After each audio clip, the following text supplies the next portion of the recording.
Assalamualaikum warahmatullahi wabarakatuh. Salam sejahtera untuk kita semuanya. Berjumpa lagi bersama saya Bapak Obed Adi Nugroho. Pada kesempatan kali ini kita akan membahas mengenai cara pandang pendiri bangsa mengenai rumusan Pancasila. Nanti akan ada beberapa video yang akan membahas tentang topik ini. Untuk video kali ini secara khusus kita akan membahas tentang 3 fase dalam sejarah perumusan Pancasila. Bahwa sejatinya Pancasila yang kita miliki sekarang ini tidak langsung otomatis ada, tetapi membutuhkan serangkaian proses yang cukup panjang. Nah, kita akan belajar sebetulnya apa saja fase-fase yang harus dilalui oleh Pancasila yang kemudian pada akhirnya ditetapkan oleh para pendiri bangsa kita menjadi sebagai sebuah dasar negara, ideologi negara, maupun pandangan hidup.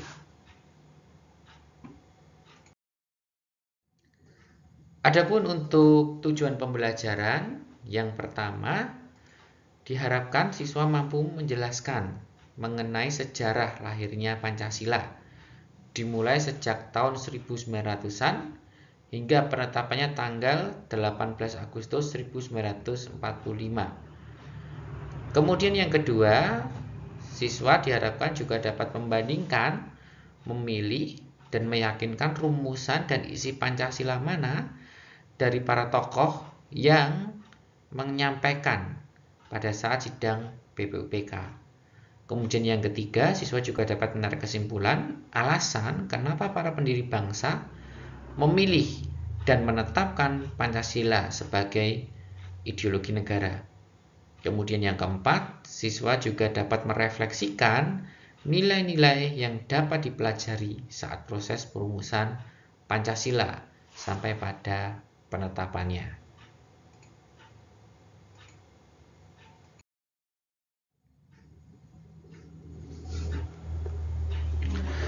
Nah, mungkin dari kalian tidak asing dengan yang namanya Pancasila. Sejak TK, bahkan sampai nanti kalian ada di jenjang perguruan tinggi, kalian akan mendapatkan materi tentang Pancasila. Nah, meskipun kalian sudah sering mendengar maupun mendapatkan penjelasan dari Bapak Ibu Guru tentang Pancasila, sebetulnya apakah kalian sudah paham sebetulnya apa itu Pancasila dan sejak kapan Pancasila itu ada? Nah, kita akan melihat satu buah video yang video tersebut berisi tentang pidato Soekarno pada saat beliau menyampaikan pidatonya di sidang umum PBB yang ke-15 di New York. Untuk itu mari kita saksikan bersama.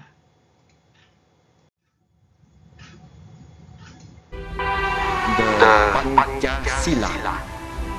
Pancasila is principle. We call this something Pancasila. Pancasila are the 5 pillars of our state. These 5 pillars do not spring directly from either the Communist Manifesto nor the Declaration of Independence. Indeed, they are ideas and ideals which have, perhaps for centuries, been implicit amongst our people. I believe, yes, I firmly believe that the adoption of those 5 principles and the writing of them into the Charter would greatly strengthen the United Nations. I believe it would bring the United Nations into line with the recent development of the world. I believe it would make it possible for the United Nations to face the future refreshed and confident. Finally, I believe that the adoption of Pancasila as a foundation of the Charter would make the Charter more wholeheartedly acceptable to all members, both old and new.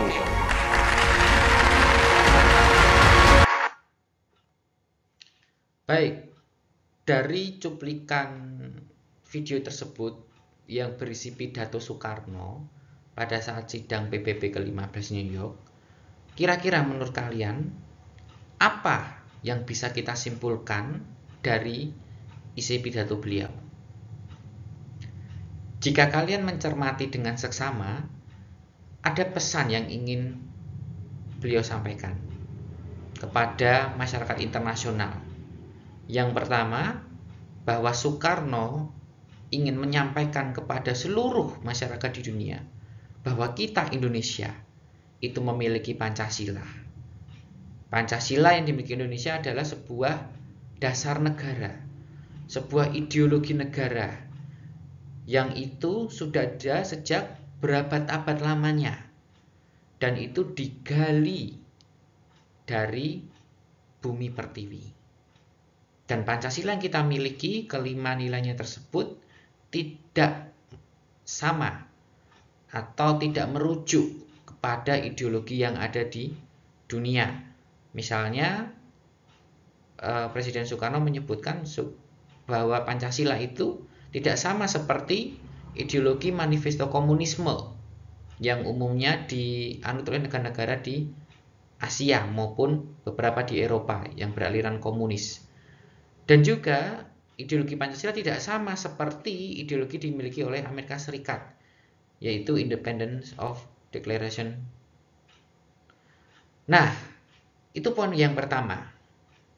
Lalu poin yang kedua yang ingin disampaikan oleh Soekarno, bahwa beliau mengharapkan bahwa nilai-nilai Pancasila itu bisa dimasukkan ke dalam piagam PBB. Kenapa kok Pancasila yang notabene adalah milik Indonesia bisa dimasukkan di dalam piagam PBB? Apa yang menjadi dasar hal tersebut? Soekarno menyebutkan bahwa nilai-nilai Pancasila itu sebetulnya bersifat universal. Universal artinya sebuah nilai yang berlaku secara mendunia. Tidak hanya saja berlaku bersifat lokal ataupun nasional, tetapi juga nilai-nilai Pancasila itu sebetulnya ada dan dihidupi oleh masyarakat dunia. Sebut saja misalnya terkait dengan nilai kemanusiaan. Tentu tidak hanya masyarakat Indonesia yang menjunjung tinggi nilai-nilai kemanusiaan. Nah, Soekarno berharap nilai kemanusiaan itu juga menjadi nilai yang dianut oleh masyarakat dunia, secara khusus dimasukkan dalam piagam PBB. Karena mengingat pada masa itu juga sedang berkecambuk terkait dengan perang dunia pasca itu. Nah, itu adalah dua poin penting yang sebetulnya ingin disampaikan oleh Presiden Soekarno dalam sidang PBB yang ke-15 terkait dengan Pancasila. Beliau ingin memperkenalkan Pancasila kepada seluruh masyarakat dunia, dan yang kedua, mendorong agar nilai-nilai Pancasila itu juga dimasukkan dalam piagam PBB.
Ada salah satu tokoh terkenal, yaitu John Gardner. John Gardner mengatakan bahwa Tidak ada bangsa yang dapat mencapai kebesaran jika bangsa itu tidak percaya kepada sesuatu. Dan jika sesuatu yang dipercayainya itu tidak memiliki dimensi-dimensi moral guna menopang peradaban besar. Dari pendapat yang disampaikan John Gardner ini, kita bisa menarik sebuah kesimpulan bahwa tentunya semua bangsa yang ada di dunia ini menginginkan untuk mencapai sebuah kejayaan, untuk mencapai sebuah kemakmuran. Dan tentu itu tidak mudah, harus melalui serangkaian prosesnya. Nah, selain itu, untuk bisa mencapai ke sana, sebuah bangsa harus memiliki pedoman atau pegangan. Nah, oleh John Gardner itu dinamakan sebagai sesuatu yang bisa dipercaya, sesuatu yang dipegang, sesuatu yang dijadikan sebagai dasar atau fundamen, di mana hal tersebut berisikan dimensi-dimensi moral. Sesuatu yang dianggap bernilai, sesuatu yang dianggap luhur. Nah, kalau kita merujuk kepada Indonesia, tentu sesuatu yang dipercayai itu, yang memiliki dimensi-dimensi moral itu, tidak lain dan tidak bukan adalah Pancasila itu sendiri. Nah, jadi jika kita ingin mencapai sebuah peradaban yang besar, bangsa yang maju, bangsa yang berjaya, maka mau tidak mau kita harus mengamalkan nilai-nilai Pancasila itu dalam kehidupan sehari-hari, baik sebagai masyarakat Indonesia atau warga sipil, termasuk juga oleh para pejabat kita, baik dari tingkat pusat sampai daerah, mulai dari kekuasaan legislatif, eksekutif, maupun yudikatif. Nah, selama nilai-nilai Pancasila itu belum terwujud dan belum dirasakan oleh seluruh masyarakat Indonesia, maka kita tidak bisa mencapai sebuah kebesaran atau kejayaan. Nah, sebetulnya apa sih Pancasila itu? Pancasila itu merupakan 5 nilai fundamental. Fundamental itu berarti sesuatu yang dijadikan dasar atau pondasi. Nah, kalau secara bahasa atau etimologisnya, Pancasila itu berasal dari 2 kata, yaitu panca dan sila, dari bahasa Sanskerta. Panca itu berarti 5 dan sila itu artinya sendi, yang berarti sendi berbatu yang 5. Sesuatu yang dijadikan sebagai batu atau sebagai dasar atau sebagai sebuah fondasi. Nah, kelima nilai dasar tersebut itu yang kemudian diidealisasikan. Diidealisasikan maksudnya apa? Diidealisasikan maksudnya nilai-nilai tersebut sesuatu yang dicita-citakan, sesuatu yang ingin dicapai. Nah, jadi kita berharap menjadi sebuah bangsa yang satu, tentunya menjunjung tinggi nilai-nilai ketuhanan, yang itu tidak merujuk kepada sebuah ajaran agama tertentu, tetapi nilai-nilai agama yang universal. Lalu yang kedua, kita juga mengidealkan sebagai sebuah bangsa dan negara yang menjunjung nilai-nilai kemanusiaan tanpa memandang suku, tanpa memandang agama, tanpa memandang ras. Dan yang ketiga, kita juga mengidealkan untuk terciptanya sebuah persatuan, di mana kita sebagai bangsa yang majemuk itu harus bisa mengesampingkan kepentingan pribadi kita, kepentingan golongan kita, untuk kepentingan bangsa dan negara.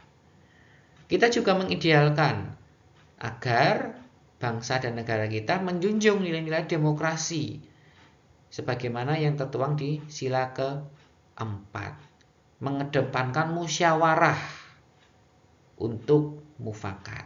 untuk kepentingan bersama. Dan yang terakhir, kita juga mengharapkan pada akhirnya seluruh masyarakat Indonesia bisa hidup sejahtera. Hidupnya bisa makmur. Semua orang bisa hidup enak, bisa mendapatkan kesehatan, layanan.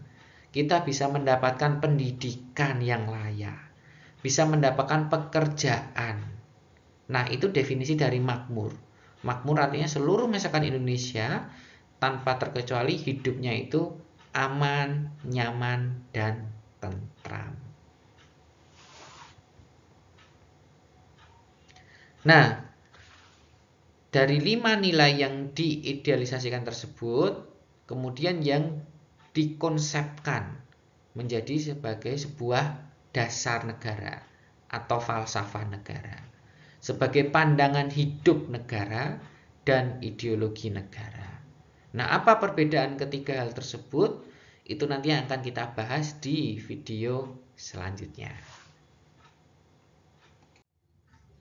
Nah, sekarang kita akan masuk pada 3 fase atau 3 proses bagaimana Pancasila itu bisa ada.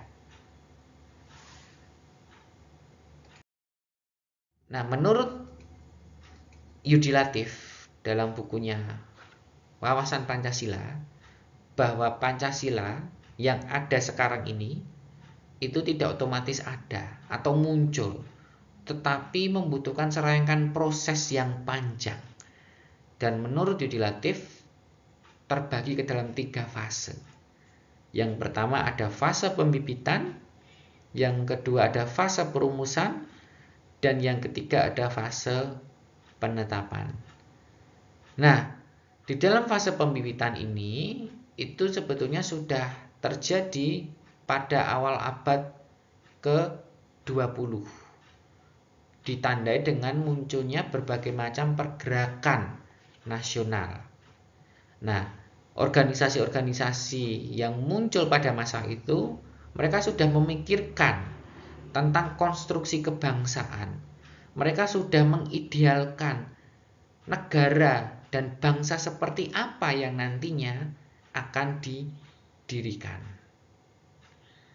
Nah, kemudian dalam fase perumusan itu dimulai pada masa persidangan pertama, yakni Badan Penyelidik Usaha Persiapan Kemerdekaan atau BPUPK, tanggal 29 Mei sampai 1 Juni. Dan kemudian dilanjutkan di dalam pembahasan Panitia 8 dan juga 9. Kemudian yang terakhir adalah fase penetapan. Dalam fase penetapan ini berbagai usulan, rumusan, dasar negara yang disampaikan oleh para anggota BPUPK pada tanggal 29 Mei sampai 1 Juni itu kemudian ditetapkan, tentunya melalui proses pemikiran yang panjang. Dalam hal ini dilakukan oleh Panitia 8 dan juga secara pelaksanaan teknisnya adalah Panitia 9. Dan kemudian ditetapkan pada tanggal 18 Agustus tahun 1945 di dalam sidang PPKI. Nah, kita akan sedikit membahas tentang sejarah Pancasila di tahap yang pertama, yaitu pada fase atau tahap pembibitan. Nah, salah satu organisasi pergerakan nasional pada masa itu yang memberikan sumbangsi di dalam proses ya atau penemuan nilai-nilai Pancasila adalah organisasi PI atau Perhimpunan Indonesia. Nah, Perhimpunan Indonesia ini ya awalnya bernama Perhimpunan Hindia atau dalam bahasa Belanda disebut dengan Indische Vereniging. Ya, ini adalah organisasi yang menaungi pelajar dan juga mahasiswa Hindia ya atau orang Indonesia, karena pada masa itu belum dikenal istilah Indonesia tetapi Hindia Hindia Belanda. Mereka ini yang bersekolah di negara Belanda. Organisasi ini berdiri pada tahun 1908. Nah, kemudian pada tahun 1913 organisasi ini bertransformasi atau mengalami perubahan visi, di mana mereka tidak hanya menjadi sebagai sebuah wadah bagi para pelajar dan mahasiswa yang bersekolah di Belanda, tetapi mereka juga mulai memikirkan apa sebetulnya yang bisa mereka lakukan. Meskipun mereka tidak di Indonesia pada masa itu, tetapi di Belanda, yang mana bagaimana caranya agar para pelajar dan mahasiswa ini bisa turut berkontribusi dalam pembangunan bangsa. Tentunya tujuan mereka pada masa itu adalah apa? Ingin membebaskan Indonesia dari penjajahan kolonial Belanda. Nah, kemudian pada tahun 1922 terjadi pergantian ketua antara Dr. Sutomo dan Herman Kartawisastra, dan terjadi perubahan nama yang sebelumnya Perhimpunan Hindia atau Indische Vereniging menjadi Indonesische Vereniging. Jadi ini langsung merujuk kepada penyebutan nama Indonesia, bukan Hindia. Nah, bagaimana cara anggota PI ini mewujudkan ataupun memperjuangkan kemerdekaan Indonesia? Karena organisasi ini didominasi oleh para pelajar dan mahasiswa, maka mereka menggunakan sebuah cara-cara yang lebih bersifat akademis. Ya, misalnya melalui pembuatan tulisan-tulisan. Nah, yang itu tujuannya berusaha untuk mengkritik ya, ataupun menyampaikan berbagai macam ide atau gagasan mereka. Nah, salah satunya adalah melalui majalah. Nah, majalah Hindia Putra ini adalah majalah yang menjadi alat oleh anggota PI untuk menyampaikan ide, gagasan, dan juga kritikan mereka terhadap pemerintah kolonial Belanda. Ada 3 tokoh penting dalam keanggotaan PI yang itu memberikan sumbangsi baik ide maupun gagasan. Tokoh yang pertama adalah Raden Mas Suwardi Suryaningrat, atau yang lebih dikenal dengan sebutan Ki Hajar Dewantara, Bapak Pendidikan Nasional Indonesia. Beliau ini sangat lantang di dalam memberikan kritikan terhadap pemerintah Belanda. Salah satu tulisannya yang cukup fenomenal pada masa itu adalah Als ik eens Nederlander was, atau dalam bahasa Indonesia diterjemahkan sebagai jika aku seorang Belanda. Nah, ini diterbitkan tahun 1913. Ki Hajar Dewantara ini dia mengkritik pemerintah kolonial Belanda, dan Ki Hajar Dewantara ini memposisikan, mengandaikan kalau dia adalah seorang Belanda, tentu hidupnya akan sangat nyaman, hidupnya akan sangat enak. Jauh berbeda dengan masyarakat Indonesia yang mana mereka susah untuk mendapatkan kebutuhan hidup sehari-hari, ya, memperoleh makan, mendapatkan kesejahteraan. Ya, karena pada masa itu masyarakat kita masih hidup di dalam penjajahan. Sedangkan di sisi lain masyarakat ataupun orang Belanda sendiri mengambil keuntungan di tengah penderitaan masyarakat Indonesia. Nah, akibat dari tulisan beliau tersebut, akhirnya Raden Mas Suwardi Suryaningrat atau Ki Hajar Dewantara harus mendapatkan teguran, ya, bahkan pengasingan dari pemerintah kolonial Belanda. Lalu tokoh yang kedua adalah Dr. Cipto Mangunkusumo, yang namanya kemudian diabadikan ya menjadi salah satu rumah sakit besar di Indonesia, yaitu Rumah Sakit RSCM yang ada di Jakarta. Nah, Dr. Cipto Mangunkusumo ini memberikan ide atau gagasan, yaitu kesatuan dalam perbedaan, bahwa sebuah masyarakat yang hidup bersama itu harus dalam keselarasan, dalam harmoni, mampu menghormati satu sama lain sebagai orang yang sama-sama sederajat. Kenapa beliau menyampaikan ide gagasan tersebut? Ya karena pada masa itu terjadi pengkotak-kotakan, ya, atau segmentasi, pembedaan kelas istilahnya, ya, antara masyarakat Belanda sebagai masyarakat kelas nomor 1, kemudian masyarakat kelas 2 itu diduduki oleh masyarakat dari timur asing, misalnya seperti Cina, Arab. Lalu yang ketiga, masyarakat kelas bawah adalah kita, yaitu masyarakat pribumi. Nah, Dr. Cipto Mangunkusumo menolak adanya hal tersebut, bahwa semua manusia itu harus saling menghormati di tengah perbedaan dan bisa hidup atau dalam posisi yang setara atau sederajat, memiliki hak yang sama, tetapi juga melaksanakan kewajiban yang sama pula. Kemudian tokoh yang ketiga adalah Douwe Dekker. Beliau menyampaikan gagasan bahwa Indonesia itu dibangun, ya, atau berdiri pada nantinya menjadi sebuah bangsa yang merdeka bukan atas dasar kesamaan atau solidaritas etnis atau ras atau agama, melainkan adanya persamaan pengalaman dan solidaritas khusus yang mengalir darinya.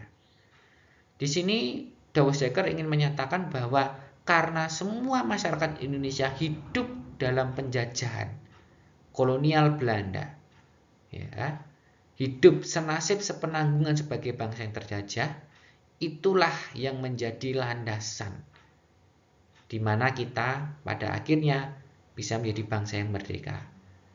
Karena baik masyarakat yang ada di Sumatera, baik itu masyarakat yang ada di Jawa, yang ada di Kalimantan, yang ada di Sulawesi, yang ada di Indonesia Timur, Papua, Maluku, NTT, sama-sama hidup dalam penjajahan, pengalaman yang sama sebagai bangsa yang terjajah.